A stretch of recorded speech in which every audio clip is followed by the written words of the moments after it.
Hello, everyone. My name is Pravesh Sharma. Thank you so much for coming to Burlington City Council Candidate Climate Forum. Climate change is and will be the most important thing to address for us and the future generation.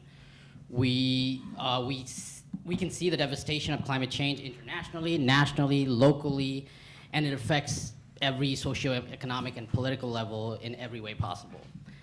This forum is designed to question and understand where Burlington City Council candidates stand on climate issues and how they will tackle climate issues that specifically affect the city of Burlington. Now I would like to introduce the candidates to you. We have Carter Nubasir. I hope I said that name right. He's a progressive from Ward 1. We have Joe Kane. Actually, I don't think Joe is here. So Joe is not here. Joe is here. Oh, Joe is here. What a timing. We have Joe Kane, progressive from Ward 3. Yeah. No, it's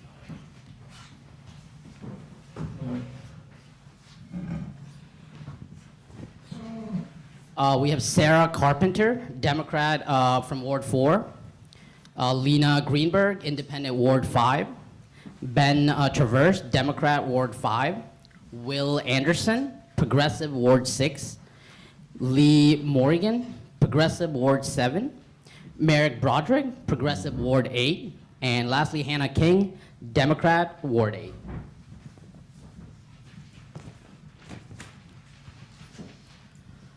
Each candidate has 2 minutes for their opening statements. Holly, right here, Holly will be our timer today. So when we are around 90 seconds, she will lift up a paper for you to finish your opening statements. And we can get started with Joe, yeah? All right. Hi, everyone. My name is Joe Kane. I'm running for City Council in Ward 3, which is over in downtown, over into the Old North End a bit. It's really a full circle moment to be speaking about climate on a college campus, having been an activist about a decade ago on a college campus in Williamsburg, Virginia. I went to William & Mary. I was active in the divestment movement. I took a climate ride while I was an undergraduate, for which I raised a few $1,000s for 350.org, which is where one of the candidates, Carter, currently works. I'm very passionate about climate issues, and I'd like to see them addressed on council, even though I'm aware that there are pressing issues the city faces, perceived safety issues, drug use, homelessness issues, but I think we can't, we don't have time to just say that it's complicated, to just use rhetoric, but we need to take bold action. I think we need to look into networked geothermal. We need to look into bold solutions to, move past the McNeil plant, move past biofuels. We need to update our net zero 2030 plan and take climate much more seriously than we currently do. I'm endorsed by Run on Climate. I'm endorsed by Sunrise Champlain Valley. This issue is prominent on my platform, and I'm looking forward to the conversation today.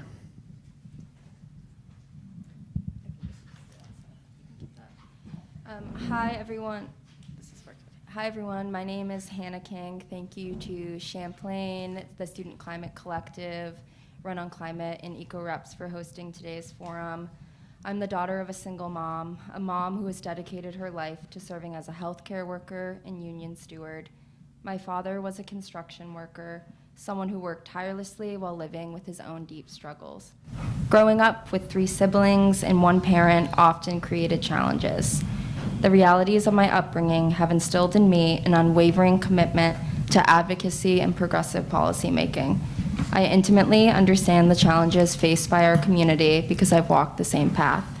Serving as your Ward 8 City Councilor has been nothing short of an honor and a responsibility that I hold dear. I prioritize my constituents' views, especially in our toughest votes. In the face of challenges, Ward 8 deserves leadership that doesn't waver. I'm here to be that leader, to stand by you, and to continue working relentlessly for the betterment of our neighborhood. Thank you.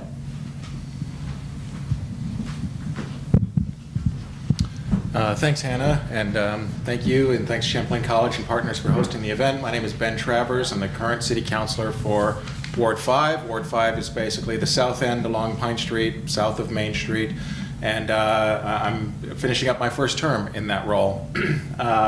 My wife and I moved to Burlington a little more than 10 years ago from Brooklyn. We were renters in the Five Sisters neighborhood and then decided to start our family, and we're lucky enough to be able to purchase our first home in the South End. We now have 3 small kids, an 8-year-old, 6-year-old, and 2-year-old. 8 and 6-year-old are at Champlain Elementary School down Pine Street, and our 2-year-old is in preschool here. And we have a lot of really important issues ahead of us. Joe touched on some of them, and climate change is certainly among the top priorities that we have been addressing on the City Council and that we need to continue addressing on the City Council, in no small part because of my becoming a father and having 3 small kids. I look towards the future, and I'm worried about the climate future for our 3 kids. I'm looking forward to discussing the issues today, but in my first term on the City Council as chair of our ordinance committee, we've taken some really important steps on climate, like eliminating minimum parking requirements and allowing more density and becoming a more walkable, bikeable city, establishing new housing districts like the South End Innovation District and the South End, working hard on items like the neighborhood code, which will upzone the whole city and hopefully envision a more car-free Burlington future. Before I joined the City Council, I was chair of the Parks Commission, and there we started working with our Conservation Committee on more nature-based climate solutions, increasing the size of the tree canopy here, using our parks and open spaces to use nature-based solutions that I'm looking forward to continuing to work with our committees and boards on that matter. And we have, I think now here in Burlington, stood up really one of the most progressive climate policies of any small city in the country, with our new carbon pollution impact fee and the efforts we've taken to prioritize electrification of our buildings. I'm looking forward to discussing these and other issues today. Thank you.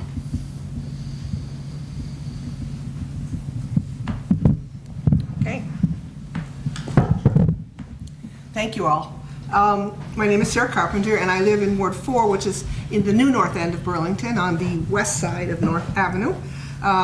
But I actually grew up in town, and so I'm very familiar with this neighborhood. And my interest in being in the City Council, this would be my 3rd term, is to really serve the city that I grew up in. I love this city, and we've got a lot of work to do. I want it to be a safe city, and a city that does as much as it can to mitigate what's coming around us. I personally have spent a lot of time professionally in affordable housing, working with a statewide organization, the largest housing organization in the state, on efficiency, energy efficiency, a lot of innovative programs in the affordable housing sector, and we need to do a lot more. The building sector is about 36% of our pollution around the city, and that needs to be a high target area. I personally, since I've been on the council, have worked on enacting rental weatherization standards. I was very active in the charter change that allowed the renewable, the carbon impact fee, and spent time at the legislature advocating for that. We enacted a heating ordinance that requires the use of electric and renewable energy, which was a big step forward. We've electrified our fleet. We have dozens of consumer incentives, which we really need to expand. There's a lot to work on, and I think that will be a priority, and is a priority of myself. Hi everyone, my name is Will Anderson. I live right down on South Union Street here, which is part of Ward 6. Champlain used to be part of Ward 6. It's no longer. Now the ward is the Hill section, including the UVM Redstone campus. And honestly, Burlington's leadership in climate policy for a small city is a big reason why I moved here several years ago. Because like a lot of us, I wanted to live my life in a way that was as favorable as possible to the environment, which is a really difficult thing to do in the United States, but Burlington is one of the best places to do it. And I think that we should continue on that path. Namely, although we have this 100% renewable energy commitment, and it's been a great, shining light for small and mid-sized cities around the country, and many more have followed in our footsteps. We have the McNeil plant, which, while it's renewable, has carbon emissions that are, equivalent or might even be worse than that of a coal-burning plant. So, as a city councilor, my priority would be to start setting up the alternatives we need to shut down that plant, which would be renewable energy sources that don't impact the atmosphere and impact the climate in the same way that a wood-burning plant does. My philosophy of how we should do that is mainly solar first, especially community-owned solar. In an energy democracy model is the concept that I like to think of, and also it's not just the renewable energy that we can use to encourage better climate-friendly living. We can expand our public transit options so that people don't have to have a car to get around. We're already pretty close, but there's still a lot of work to do. We can also expand our urban agriculture output to make our food system more local and our city even more of a carbon sink. A lot of these ideas go hand in hand, and I'll be bringing a lot of them to the table should I be elected to the City Council on Town Meeting Day. Thanks again. You're right at the level of the mic. Let me see if I can do that. Hey everyone, my name is Lena Greenberg. I use they, them pronouns. I live down on Maple Street, running in Ward 5. So if you live in the building above Magic Chopsticks and Shy Guy, that's my ward. Tell your friends. Thank you. I'm running for city council because I see the gross underperformance of our city and our current council on climate policy. We've passed a bunch of stuff. That's great. Unless we're enacting it and unless we're counting all of our emissions, it's not real climate policy. We have folks on our council who unfortunately seem to think it's fine to prioritize the comfort of those who are already comfortable now at the expense of those of us who have to live through the rest of this crisis. That's unacceptable. I don't want to sit back and let my representatives say, oh, it's simply too hard, to ask the biggest polluters in our town to take responsibility for their emissions. I've been campaigning on climate for 10 years. I grew up in New York City and was involved in a bunch of disruptive action around the Youth Climate Summit in 2019. I and a cohort of other young folks busted into a wine and dine affair of the largest oil and gas CEOs in the world and delivered them an award that said they knew about the climate crisis and they lied. So I hope to bring some of that energy and ambition to City Council. Now is a time for us to do things, not just pass the buck onto generations like ours. I want to live here for a long time. That means we need a planet to live on. I hope to have your support on March 5th. Hi, my name is Merrick Broderick. I'm running for City Council in Ward 8. I live down on Maple Street. And I'm running because I want to see Burlington thrive. But we can't have it thrive unless it meets the needs of every resident in this city. As an organizer on the ground, I've been experiencing firsthand the many crises that affect our communities. Chief most of those is the climate crisis. And my priorities on working towards housing all residents of Burlington and creating a city that is more livable and traversable for all in a safe and efficient manner without the need for cars, it all comes together in the fight against climate change. I believe that we need a city council full of representatives who will take aggressive, decisive action to address these needs of decarbonizing our city and becoming a beacon for the country and the world for a city in the post-greenhouse gas future. I want to be a part of that by working towards dismantling our polluting infrastructure, actually counting the emissions that Burlington is involved in with the airport and our taking of resources outside of our state for pollution. And if elected, I will be spearheading the progressive movement to make our city more livable for everyone. Thank you. Hello, my name is Lee Morgan. My pronouns are they, them. I am the progressive nominee for Ward 7 out in the New North End across the street from Councilor Carpenter on North Ave. So why am I running? So I'm running because my neighbors have been asking me to run for about 3 years. And when they first started asking me, I felt like I wasn't quite ready yet. And if I was gonna do this thing, I wanted to do it right for my neighbors. So what did I do? I went back to school and I worked on finishing my bachelor's degree in political science. I'll be done in about 5 months. So, and I gotta tell you, as my colleague here can relate to, running a campaign and being a full-time student, not for the faint of heart, but, I don't want to discourage anyone from attempting it in the future. So one thing I also wanted to do is, as I'm sure a lot of you have probably heard, Burlington's in real financial trouble coming up with this deficit we're going to be facing in the budget. And so I really wanted to come with that financial experience. So how I did that is I worked on getting a commission, and I am on the Parks, Rec, and Waterfront Commission, currently serving in my second term, appointed by some of these lovely folks at the table. And on that commission, I have developed experience helping to manage millions of dollars in public funds. So I feel like now at this point, I am ready to step up for my neighbors. I'm also ready to make history. So if I win this election, it will be historic in a few different ways. I will be the first progressive to have ever won in Ward 7. I will also be the first openly queer and trans counselor to ever represent Ward 7. And as if there's anyone in this room that's queer and trans, you will also relate to the fact that the better we do, the more reactionary forces rise up to fight against us. And I've been experiencing that in this race, but I'm so encouraged that my neighbors have had my back, and now I'm ready to have the backs of my neighbors. Thanks.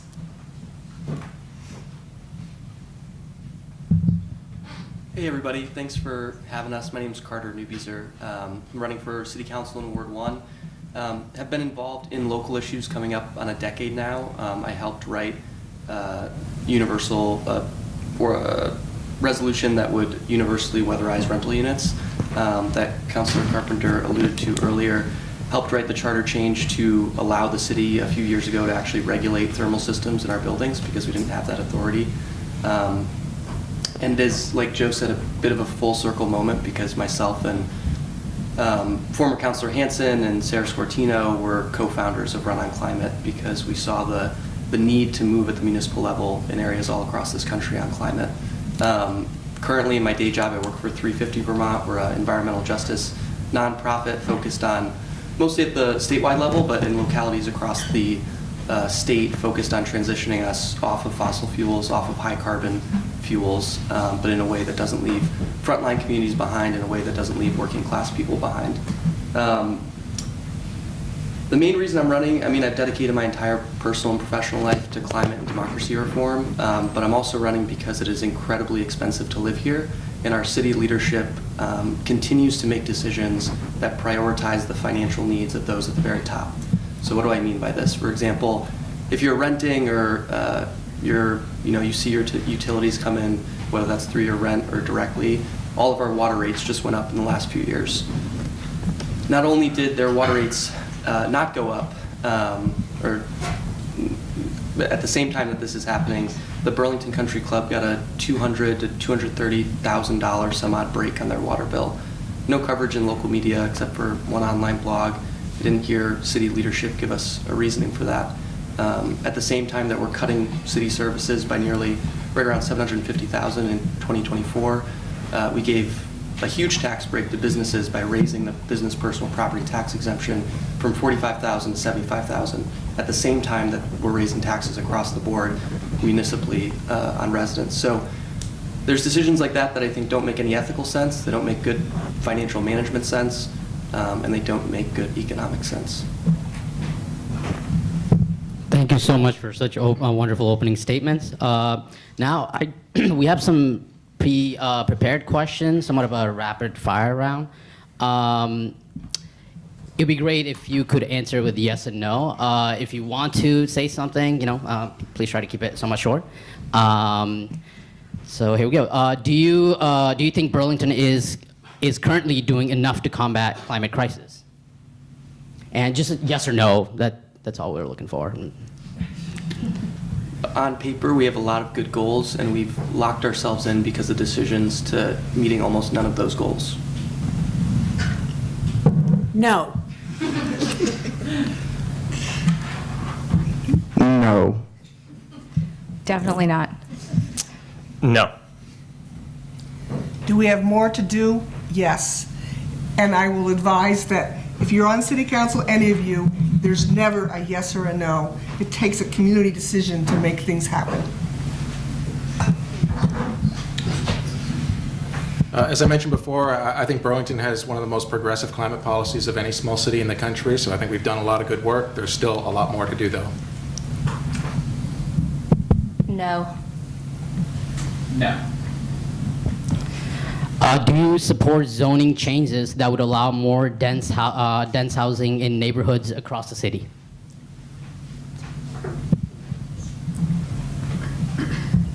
I'm with Sarah. It's not a yes or no, but support neighborhood code increasing density at the same time. If you look at the places that we've upzoned, they're not the wealthy parts like we're in right now. I think most of Ward 6 is untouched. A lot of places that have a lot of wealth are untouched and stay low density, while everywhere else in the city seems to be shouldering that burden. So I think that's the wrong way to go about it.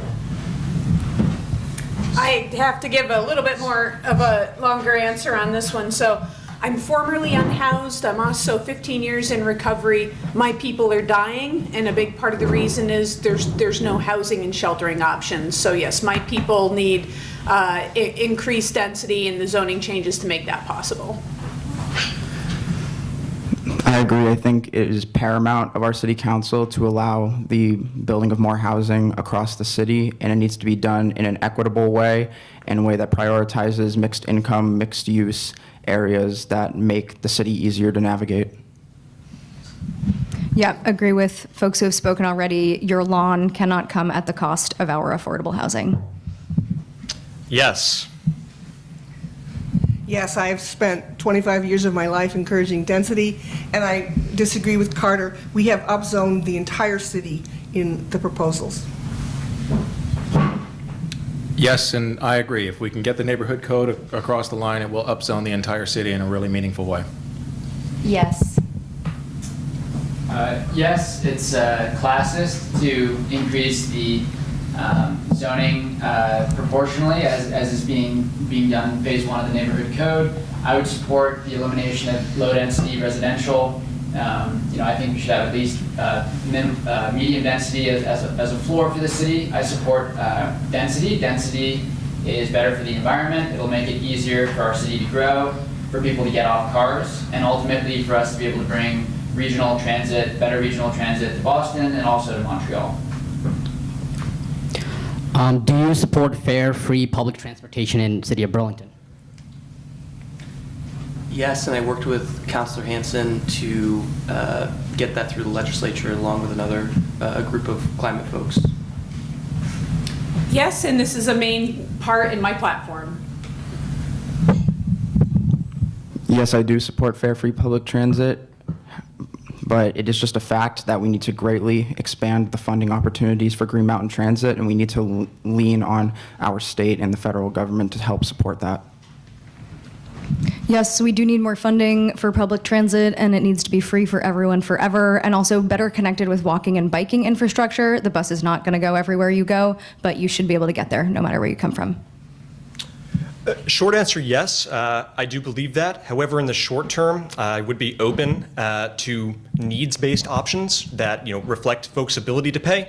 And I've promoted these ideas on the Finance Committee for Green Mountain Transit. Excuse me. I would love to see fair, free transit, but we have so many needs. If I have an extra $1 million, not one of my questions has asked me how I'm going to transport a disabled person, an elderly person, a young mom with toddlers, and I think that's got to be a priority in our transit system. I agree with Will. I would appreciate our looking into a more needs-based approach. The fact of the matter is that there are some folks who use public transit who can't afford it, and if we can use that money to expand the availability of public transit here in Burlington, I would support that. Yes, and I'll also echo Will's remarks. I agree that, it maybe shouldn't be the top priority to keep fares free. There are other serious issues such as service frequency. People aren't gonna, take buses if they're running every half hour or every hour. More frequent service that's more reliable is something that people will start to plan their lives around. Will was talking about McNeil plant earlier. Do you believe the McNeil plant should be shut down within the next 20 years? I feel bad. I keep going for first. No, all good, all good. Yes, as quickly as possible, we need to phase out the McNeil plant. In my day job, I work for 350 Vermont, and we have worked tirelessly to do just that until hopefully we were working against the expansion that recently went through. Yes, absolutely. We absolutely, as a city, need to be moving away from biomass and having a long-term plan to transition away from McNeil. Using biomass is a key part of that. Yes, it is essential that we seek to dismantle the McNeil plant as soon as possible. However, that involves creating a comprehensive plan to ensure that we are replacing our polluting infrastructure with clean energy. The most important thing in our transition off of fossil fuels is making sure that it is just and that we're not asking working people to bear the burden. McNeil has kept electricity rates low and stable for a long time. We also need to transition off of burning trees for fuel, which pumps out particulate matter that causes cancer and respiratory ailments in one of the most diverse neighborhoods in Burlington. We need alternatives. We need to phase out McNeil, and in doing so, make sure that we're not placing the burden on folks who can't afford to pay. Yes, and I think that 20 years too long. Yes, I think unfortunately we're going to need all of the 20 years. Pulling McNeil now would raise our rates probably 30%, and that is not just. And I encourage people to understand what's going on at the McNeil place. We have not expanded it, and we're proposing actually to reduce it over time, so I encourage us to follow through that and make sure, as one of the speakers said, that we have a replacement fuel, which we do not have at the time. I agree with everything Sarah said. Couldn't say it better myself. Thank you. Yes. I would like to phase out McNeil. I'm also aware that that's not something that's going to be feasible in the next decade or even 2 decades in all likelihood. We can try to incentivize our way to people having heat pumps. We can subsidize, home batteries through Green Mountain Power. There are all sorts of steps we can take to reduce demand for dirty energy, to transition away, but it's going to take a significant amount of time unless we start thinking more boldly than we currently are. So for instance, perhaps partnering with Vermont Gas and piloting a program for network geothermal, that sort of thing. Because right now, I'm not seeing a way that in the near term, we're going to be able to turn towards something cleaner. So it's certainly a goal of mine, and it's something that I would work on in order to, find a solution to be able to do so in the next decade or 2. Thank you. Do you believe the city should work to reduce emission from the airport? Yeah, and I don't know actually if our mic may not be on. We just got a text from somebody watching. But yes, and I believe that our airport emissions are not included in our net zero plan, so we're not actually counting those emissions as a city. So I think a way we can reduce our emissions at the airport is a resolution that the council passed, I believe unanimously, that I support wholeheartedly, is encouraging the Air National Guard to look at using flight simulation technology instead of the amount of training flights that they do. As most people know, that the city council does not have control over what the mission is, but I think we can continue building that good relationship, and so we can, get them to consider that. Big fan of that resolution. Yes, I echo what Carter and Lee have said. Yeah, and this is a huge equity issue. The fact that Burlington is making decisions about the airport, which is surrounded by South Burlington, those F-35s fly over Winooski. These are incredibly diverse communities that are subject to the choices the Burlington City Council makes. We can't reduce emissions if we're not counting them. We're not counting those emissions in the first place. And we also are not taking responsibility for the negative impacts, both to the environment and all the people who live underneath all of those planes. I don't have a solid yes or no on this one. I definitely would like to pursue lobbying for emission change from the Air National Guard, especially getting them to stop those flights. I would also endeavor to incentivize greater public transit options to and from Burlington, including rail, including bus service, and especially, as Joe mentioned before, Boston and Montreal, in theory, which would reduce demand for flights. But it's something that I need to explore more, and I don't have such a great alternative. I would, however, also mention that we should keep promoting Beta and incentivizing them to work here. I mean, Beta's technology, while not fully proven, it's electric flight, and I think it has a lot of potential. Thanks. I agree with much of what folks have said. I have no problem with counting emissions, but we need to push the FAA and the U.S. Air Force on this. Burlington, much to people's chagrin, does not really have that control. We cannot limit flights. We cannot ask airplanes to use certain kinds of fuels. There is much we cannot do, but we need to pressure them. I think the resolution that Lee talked about is a step forward, and we really need to work hard on that. Yes, I think we should do more to reduce emissions from the airport. Just in addition to what other folks have said here, I think that there's a lot we can do with the physical facilities out at the airport themselves to improve their thermal energy systems, to use the space that we have out there to stand up new renewable fuel sources. And so I think that's an area that we can continue to do more in. Yes. Yes. And lastly, do you support VT Act 250 and the Home Act?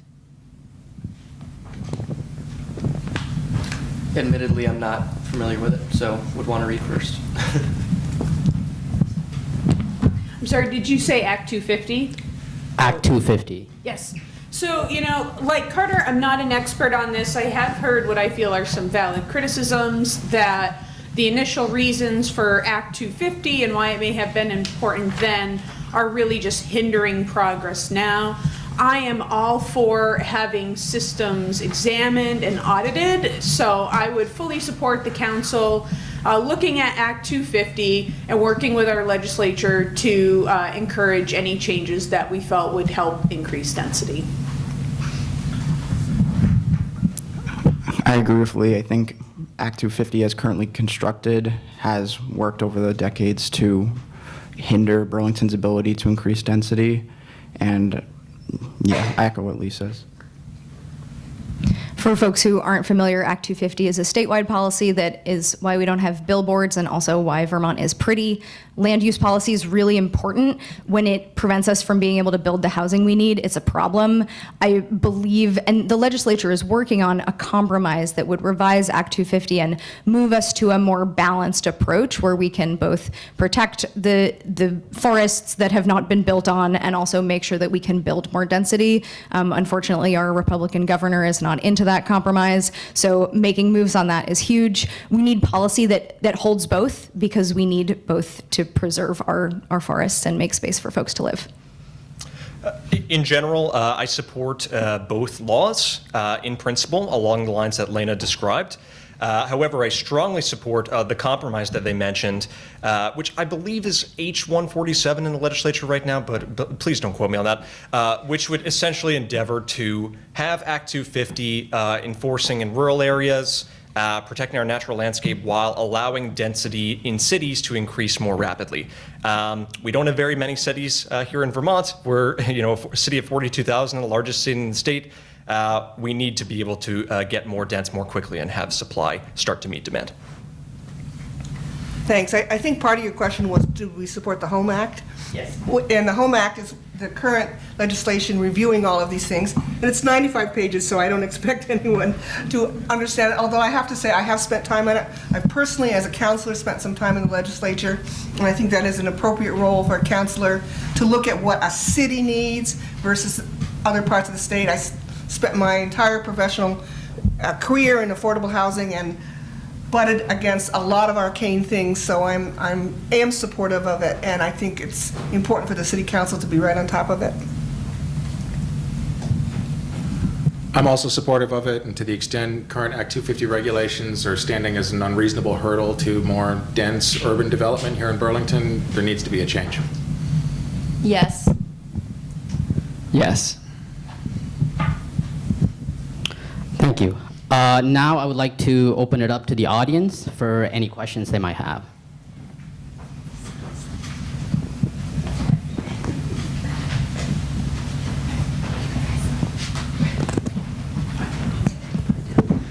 Hi. Hi all, thank you for coming. Is this working? Yeah. Okay.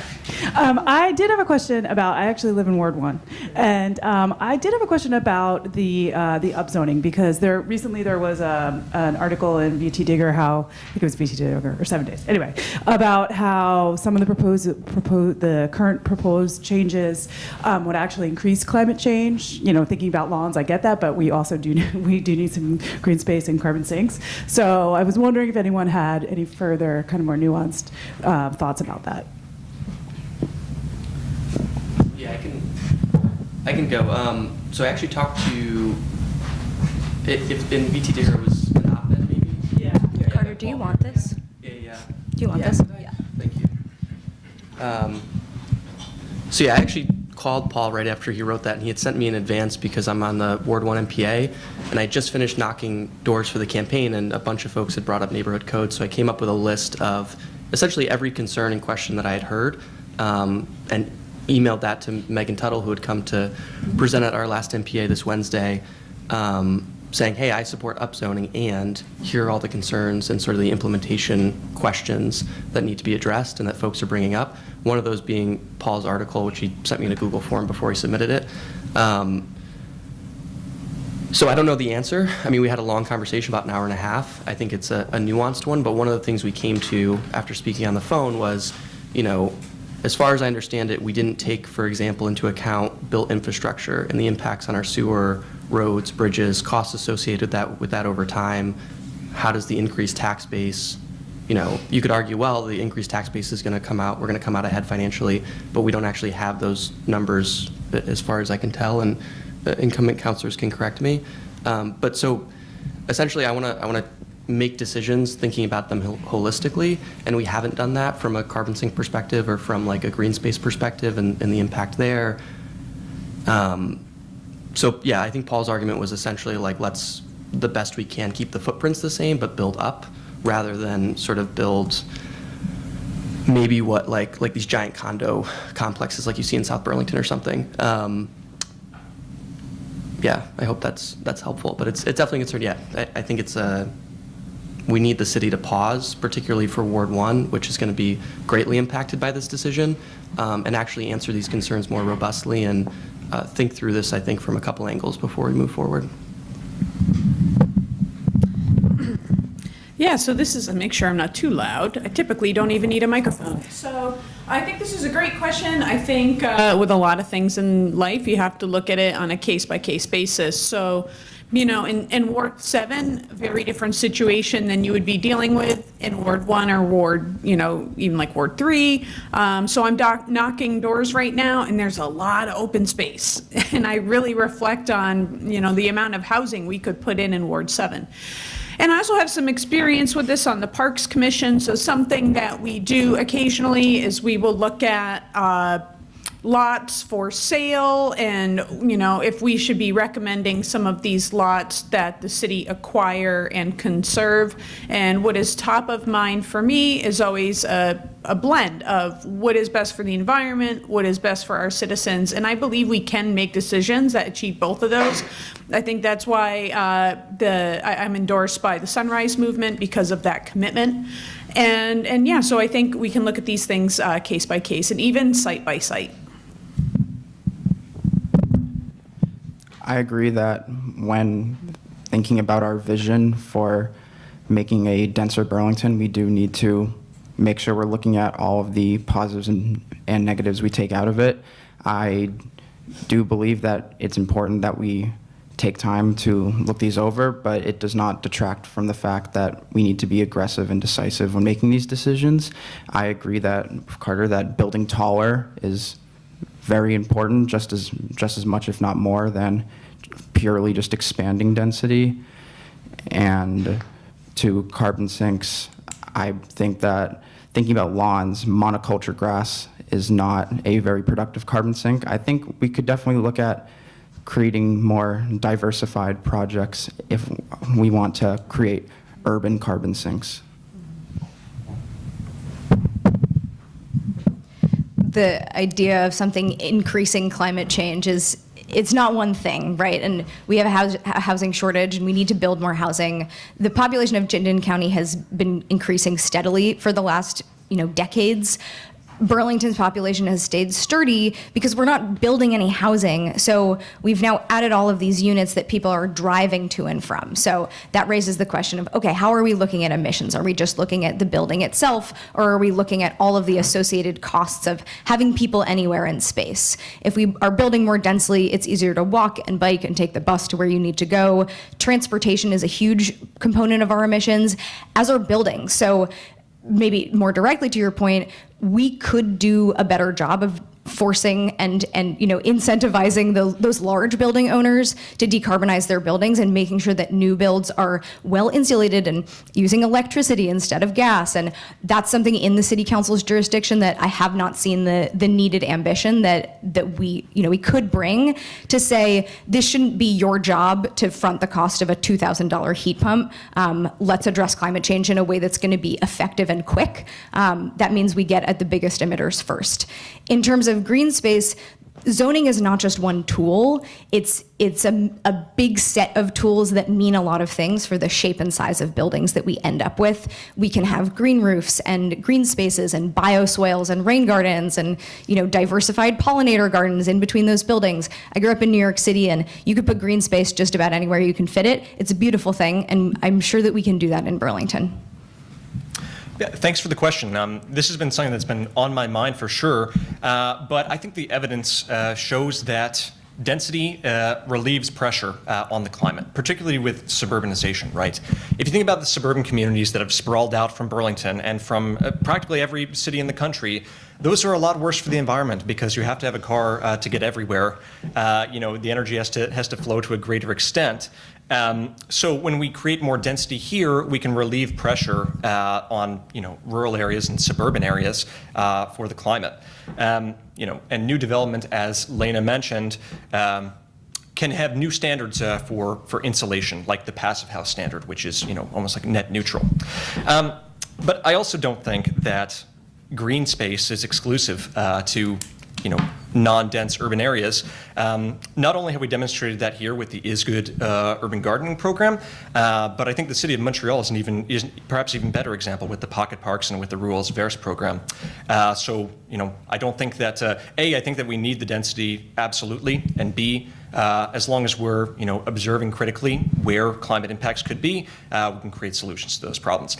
I do think that the water and sewer question is a very concerning one. That's something, admittedly, that I haven't been educated on. It's something I've been learning more about. But again, I think as long as we're conscious about it and making sure that our public works have the capacity to handle a given development, we shouldn't use this as a reason to prevent increasing density. I think it's an absolutely desperate need for our city at this point in time. Thanks. I am fully supportive of the neighborhood code, and in that article that was in the newspaper, there's a lot of discussion of building up and out on, and the author wrote about many sites. Every single one of the sites that he has referenced is under active consideration. It will produce thousands of units, and we have to very carefully make sure we have the infrastructure. The neighborhood code really is a step back from that. That's an ability to, in our neighborhoods, do some modest expansion. There are many homes where people are overhoused, and there's a presumption that the neighborhood code is going to build all new. There are lots of buildings. I mean, the home I live in now, in the 60s, had 8 people in it. We've only got 3. There is room to put a unit in my basement, a unit in my garage without building new. There's lots of homes that could expand, and it's important to understand that this initiative got full support from groups like AARP, where they have members who are saying, I'm sitting in a big old home, what could I do to expand it, add a unit, add a 2? So I think we have to follow the infrastructure needs, but we can't lose that one tool to expand it in the neighborhoods. So the neighborhood in Ward 1, the Brooks, Loomis, North Street, that area, right now it's in a zoning district that's allowed to build out to 35% lot coverage, and that includes all impervious surface. So it's your building, it's your driveway, it's your stone patio, and so on. That 35% figure was put into place in the 1970s, but most of the houses in the neighborhood were built well before then and are actually non-conforming to that standard. So right now in that neighborhood, 68% of the properties have lot coverage that's in excess of 45%. And so you have a lot of these sort of older, aging, inefficient buildings where folks are not permitted to make changes, including to the end of more efficiency, because it's currently non-conforming. So as Sarah mentioned, the neighborhood code, first and foremost, is to really sort of legalize these buildings as they exist right now. Not really to increase the footprint of them all that much, but to bring currently non-conforming buildings into compliance with the law such that changes to older, inefficient buildings can be made. Just two other points real quick. One is that if the neighborhood code were to pass, I do believe it would be a more gradual process. It's not like suddenly tomorrow, to the extent anyone can increase their footprint, that it's going to happen. And then even beyond that, there would still be, for many of these projects, a development review board process here in Burlington, which would focus specifically on stormwater and other issues along those lines in terms of the development application. However, where we are working on more comprehensive redevelopment, I mean, we've just rezoned a part of the South End as the South End Innovation District. Right now we're working on a South End redevelopment agreement with Champlain Housing Trust and other private developers down there, where we really are trying to build a neighborhood all at the same time from the ground up. There we are taking a very close look at stormwater and other climate and environmental issues. How can some of these nature-based climate solutions play into that? And so no doubt, if there was a larger project as a part of the neighborhood code, we would similarly take a look at those issues at that time. Yeah, I definitely support the neighborhood code. I think we're in a situation right now, and I think this happens a lot on council issues, where there were opportunities for residents to engage, but they probably were not advertised in the best way possible, which is just so classic. And so I know I attended, as Sarah mentioned, AARP has been a big supporter, and so I attended one of the community conversations that they partnered with the city to put on, and I felt like that was a really good avenue for neighbors to be able to sit down and discuss this. But obviously, I think there's a lot of Ward 1 folks that were largely feeling left out of that conversation because they didn't know the meetings were happening. And so overall, definitely support it, but do think that it is problematic to push forward a policy if a large number of neighbors in one section of the city are seeing it as problematic. So I'll be interested to see what conversations come out of there. So this zoning conversation is very important, but as has been pointed out by others, it's not going to make a big difference overnight in terms of our built environment. And one other area that informs our built environment that hasn't been discussed today is tax policy. So right now we don't have vacancy tax. We have a vacancy ordinance with some fees, but it's pretty minor. There's a lot of redevelopment that can and should happen in our downtown. We also tax land and structures the same, which means your tax bill goes up if you make an extension on your house, if you put in an accessory dwelling unit. In some states and some cities around the country, land is taxed more than structures, which reduces the disincentive on development. So, I think we need to take a thorough look at our tax system in addition to this zoning process that's currently underway, in order to stop what Lena mentioned, this sprawl that we cause to the neighboring cities that have been growing, or towns that have been growing significantly in the last 50 years.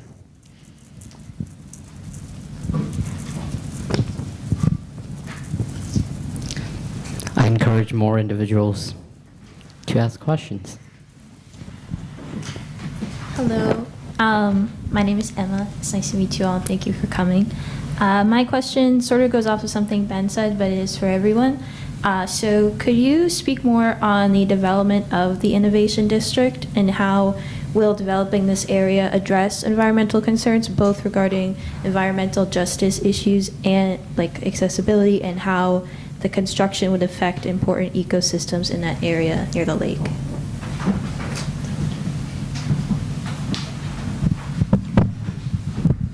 Ben, and that's his district, has spent a long time on it, so I'll let him take the lead. But I really think it's important for people to understand that when we have big major redevelopments, they often really improve the infrastructure and the ecosystems around. We, by things like Act 250, city ordinance, require a lot more of those developments. So there's a perception that somehow the built environment will degrade a neighborhood but in fact, in many areas, it improves them. We require, like those near the lake, to have a lot more stormwater runoff, and they're actually, even though they're densely built, an improvement to many of the neighborhoods.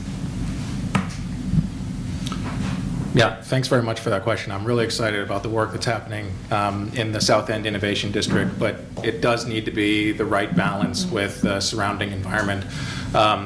The City Council should soon be receiving an update on what they've been putting together in terms of the development agreement, so I would encourage you and others who've been following this to tune in.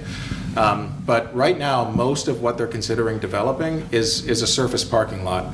And there's almost nothing worse for our lake health and the surrounding environment than rain and stormwater just falling on and pooling on and running off of a surface parking lot. What they're working on right now tears that up, puts in much more efficient built environment that takes stormwater into consideration. We're considering what's the other sort of demand going to be on other city utilities and making sure that that fits into the picture. There's a lot in the plan that makes this neighborhood a walkable and bikeable community for everyone to live, work, and play there. So I'm very excited about what's to come, and again, there should be more plans that they've been working on coming forward soon. The other thing that I'll say is one of the things that we did put in here is that in terms of the affordable housing requirement in this community, it has to be built in the South End Innovation District. So the housing developers there, they can't meet their affordability requirement by placing affordable housing elsewhere. It's going to have to be met by building affordable housing there in the South End Innovation District. I'll speak to that as well. That's my ward too. The thing that comes to mind when you ask about ecosystems is how water moves. Obviously, the lake is a huge asset for us, not just because we drink that water, but because it brings the tourists and it makes Burlington beautiful, and it's such an essential part of our Champlain Valley ecosystem. We need to build so much stormwater infrastructure to offset any building project. Then there's the question of what happens outside of that neighborhood that's rolling downhill. Ward 5 is kind of shaped like this, and I'd love to see that district not just say, let's accommodate the stormwater that we're displacing by building new buildings. Let's build pervious surfaces. We need rain gardens. We need, no lawns under 2 inches. When you go over 2 inches, then you're suddenly retaining so much more water. Diversified, again, pollinator-friendly ecosystems really help keep water out of the lake and filter that water before it goes into the sewer system. We have all of that water running downhill, so what about strategically placing rain gardens so that we don't have, those corridors of dirty water? Oh, did we just, no, that was just me. Those kind of runoff streams that come down from neighborhoods that are older, don't have as much stormwater infrastructure, thinking about how that water moves, thinking about green roofs and ways to not just make space for offsetting the impact of development, but use that as green space for people and for recreation is really important.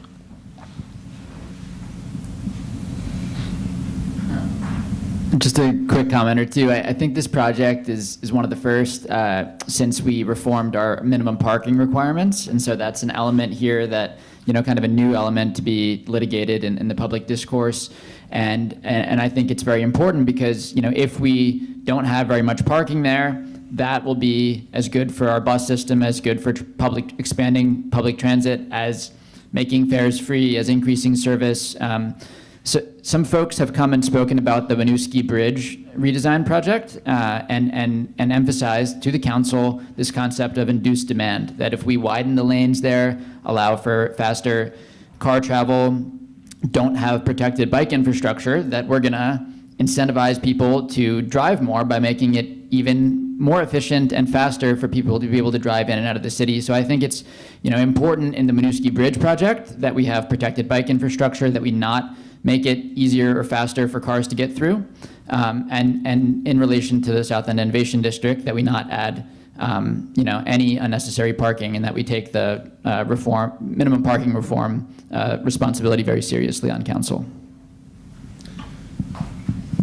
Well, just very quickly, 2 things. One, I just want to echo what Joe just said around the Winooski Bridge, because all of the research, when you think about built infrastructure and safe street design, supports what Joe is saying, that people follow the design. The design doesn't actually reduce demand. You could think about like ever expanding highways in that sense.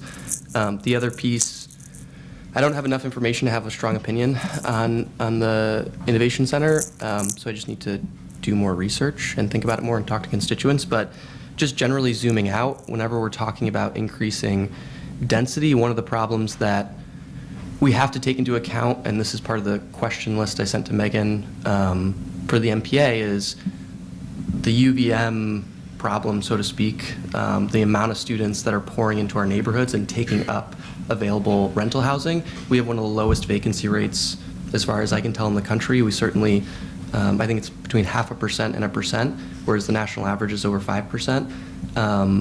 And the current MOU being negotiated, if what they presented last council, I know there were some updates, stands and isn't significantly changed, is not going to address that in the long term.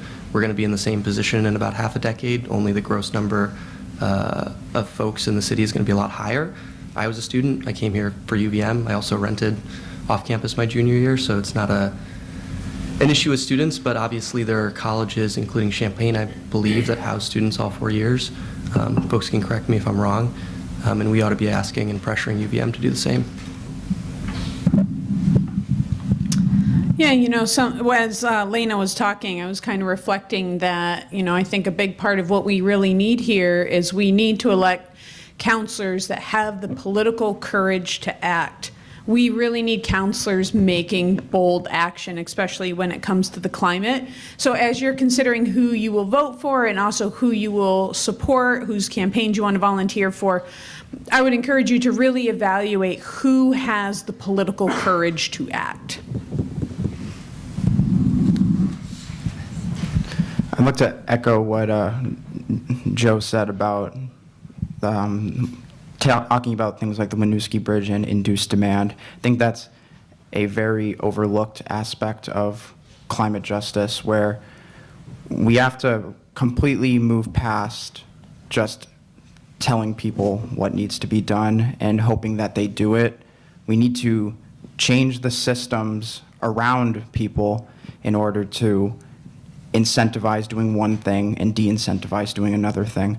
And I think that's most importantly shown with de-incentivizing using a car and incentivizing living in Burlington, living where you work, living where you go to school, and creating infrastructure around you so you can do that easily.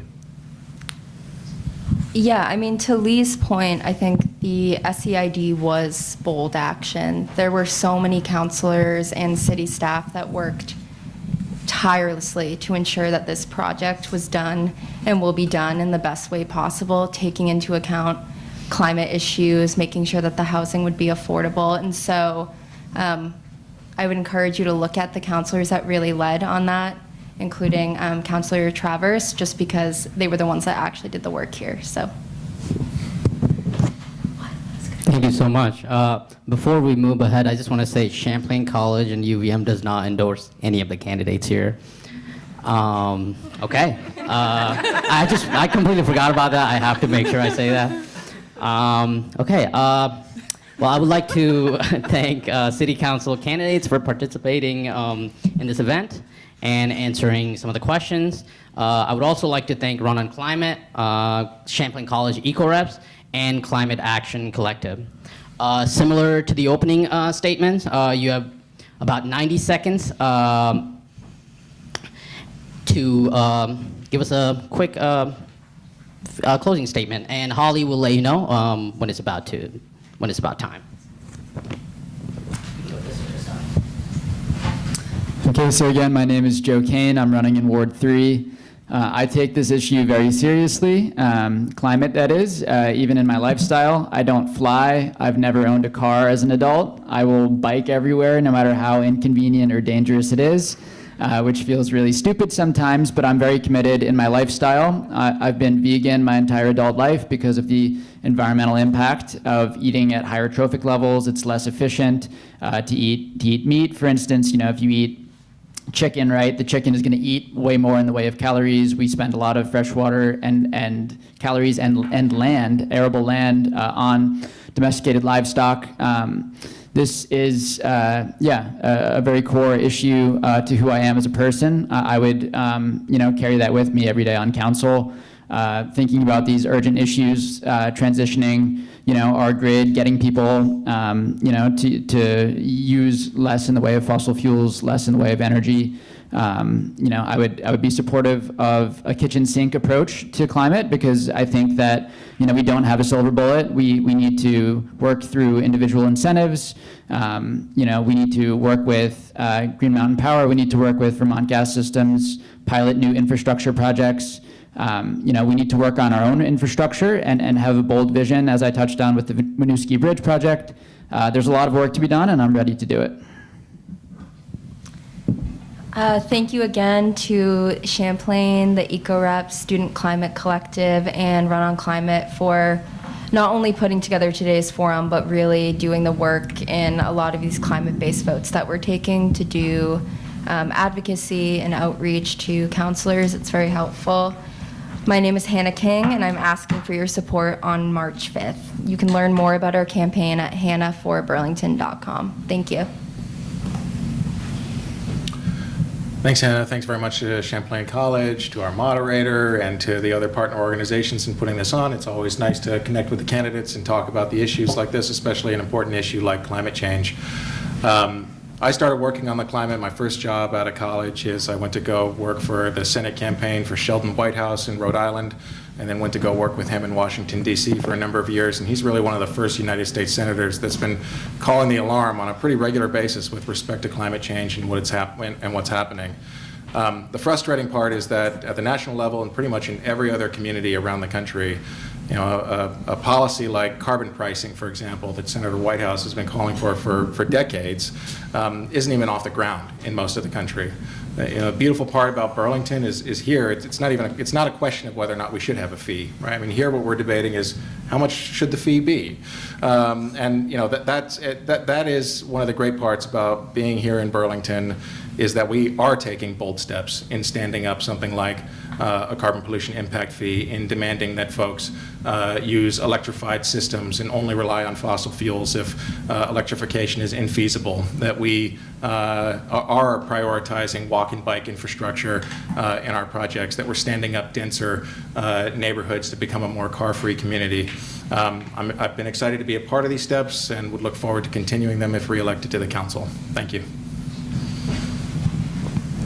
Yes, thank you all, and I'll concur some with my colleagues. I think we've done a lot, but we have so much more to do, and I think we've got a lot to be proud of. We have an electric department who's given massive incentives. One of the things we worked on was a $20 million energy efficiency bond.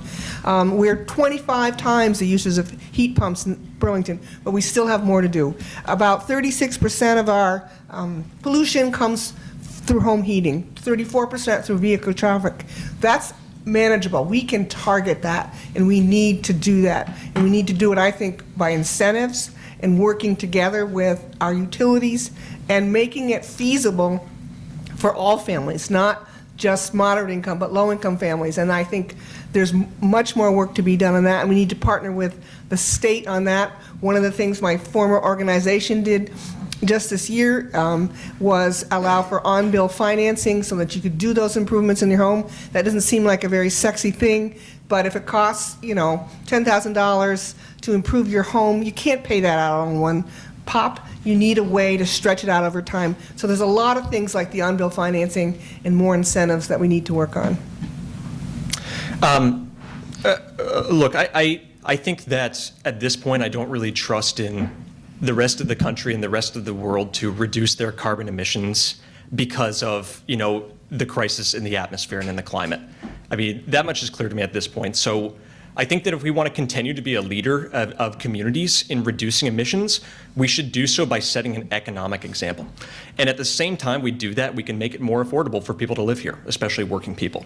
How do we do that? For one, McNeil is really, really expensive to run. I mean, the credit system is one thing, but if we invest in community solar and other community-owned sources of renewable energy that don't have these emissions, that investment could really pay off for everyone in the long term.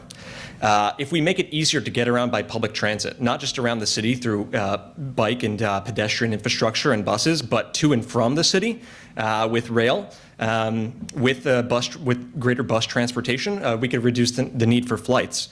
These things have huge economic benefits, again, especially for working people. As a city councilor, I would endeavor to look at it from that perspective. We're already doing a lot of great work to reduce our emissions, but we can go even farther and demonstrate that people can really save money and live better lives if we do these things. Appreciate your support. If you're in Ward 6, please get in touch with me. I do have a website. I've got some materials you can look through, and thanks again for having all of us here today. Thanks everyone who helped make this happen, and thank you all for taking time out of your day. I know you've got a lot of other stuff going on, but we all know that climate cannot wait. Even if you have class in 20 minutes, this is a now problem. This summer I was part of a crew of people that basically put McNeil on the climate agenda for Burlington. It was flying under the radar as the electric department's kind of greenwashing unicorn of zero emissions. Just because you don't count the emissions doesn't mean they are not there. I want to see a council that's counting emissions. We have had solutions to the climate crisis since long before most of us in this room were born. It's not a question of how, it's a question of if, and that if is about political will. Please look at who's been voting on what and how they've been voting. It matters. There are only 12 people on the city council. The more folks we have who are taking this crisis as seriously as it must be taken, the better off we're going to be now and in the future. I usually am over there. Now I'm over here because I saw that this was not working, and I really encourage you to support young folks on the council and folks who are not afraid to make those scary choices and really push all of the systems that are holding us in place to transform. We need to treat this crisis as an opportunity to have a better world and a society that is just and fair. Thank you so much for your attention, and please keep showing up. It really is so essential. Yeah, so my name is Merrick Broderick. I'm running in Ward 8, and I completely agree with Lena's perspective here. I was also on the other side, on the ground, organizing for issues such as climate justice, and that is why I'm running. Up here in government, we're not doing enough. We're doing something, but we're not doing enough. And we need leaders in this city who are going to go the extra mile in terms of being aggressive and bold with our climate action. And I would love to be a part of that movement if I have your vote, and I appreciate all the support. I also have a website, and if you want to talk to me, I will be here. Well, thanks, folks, for coming, and thanks to our hosts. My name is Lee Morrigan. My pronouns are they, them, and I am the progressive nominee for Ward 7. So I got my start in environmental justice by way of social justice. I will always show up for folks that society pushes to the side, myself included. And yeah, you know, I think as people have mentioned, the status quo, the time for that is over. I am very proud to be endorsed by the Sunrise Movement, who are sounding the alarm that we are indeed in an emergency. So like I mentioned before, please look at your choices carefully. And if the environmental crisis is something that is important to you, please choose people with the political courage to go further than we have ever gone before, because we need nothing less than that. And I also want to point out, volunteers have the power to change elections. So if this election is important to you, please find a candidate that you want to support. One single shift of phone banking or knocking doors does matter. So please reach out to the candidate of your choice. If you want to connect with me, I'll be here after this forum. You can also reach me through lee4burlington.com. Thank you. Yeah, thank you to our hosts and for everybody who participated in the debate today. There's so many things to say for our closing statements. I'll just say, you know, it's really hard to evaluate candidates. I remember for every election cycle, you look and you see these literature pieces at your door, and they all basically say the same things in Burlington with nice bullet points. I guess the thing I'll leave folks with is, you know, in the same way that you have to follow the votes, as Lena referred to, you need to follow the money. One of the first campaign ads Bernie ever ran when he first ran for mayor was this poster my friend has up in their living room that's "Burlington's not for sale," and there's a little Pomerleau real estate sign on there. Well, we still have a lot of decisions being made that are benefiting folks like Pomerleau, and Pomerleau is still donating tens of thousands of dollars to influence local elections. The VW dealership down the street here toward Route 7 is still donating tens of thousands of dollars. Redstone is still donating tens of thousands of dollars. And we cannot take money from those at the very top and those who have economic and social and political power in the city and then stand up to them and try to regulate them and try to push the city forward for average residents. So I'm proud not to be taking any corporate money. I'm proud not to be taking money from folks like the Pomerleaus. And if elected, I will make sure that I'm representing all of your interests and not Ernie's. Thanks. Thank you so much. Before we wrap this up, I would like to encourage everyone to register to vote.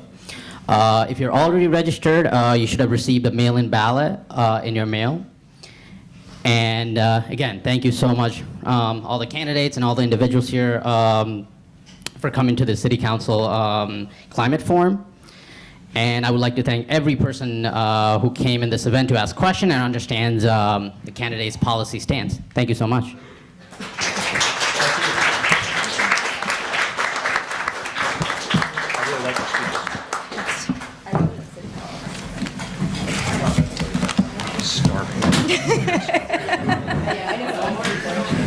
Good job. Need your sunglasses. Last thing